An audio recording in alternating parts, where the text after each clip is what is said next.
Hi, and welcome to the double Pareto lesson, why counting beans made all the difference. In this lesson, we're going to first start off talking about the Pareto principle, or the 80-20 rule.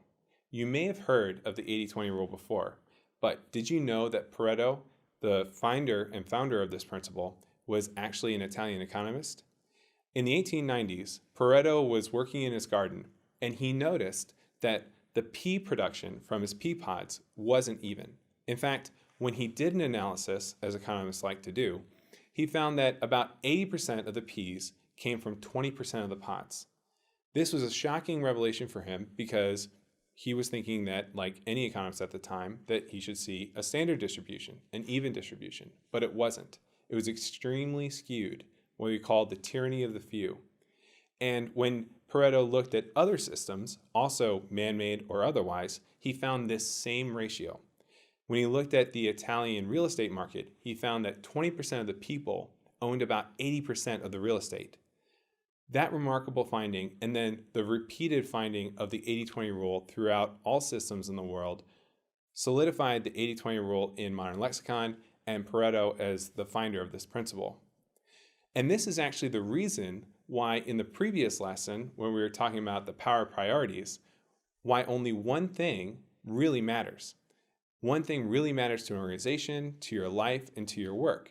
And before, we were talking about how 70% of all of the benefits were coming from one product or one service for an organization.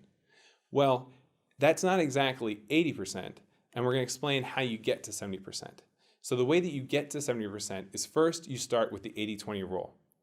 And the 80-20 rule says that out of 25 items, 5 items, which are going to be your 20%, account for 80% of your value.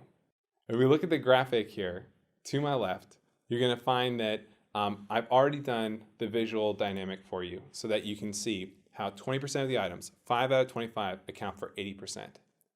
Now, let's apply that rule again.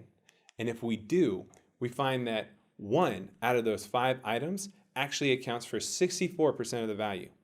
That's because if 80-20 is true, then 64-4 is also true.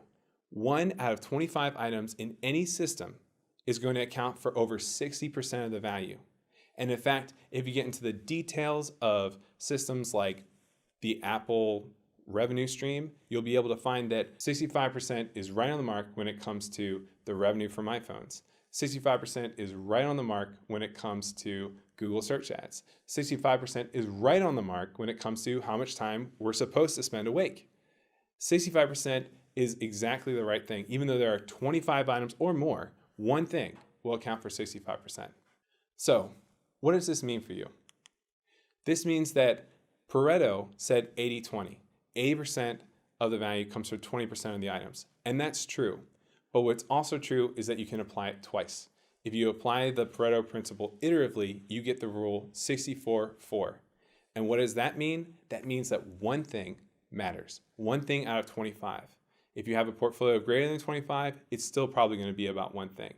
And that means also that if you're focusing on anything that is not that one thing, you're not being effective. You're not being efficient with your time either.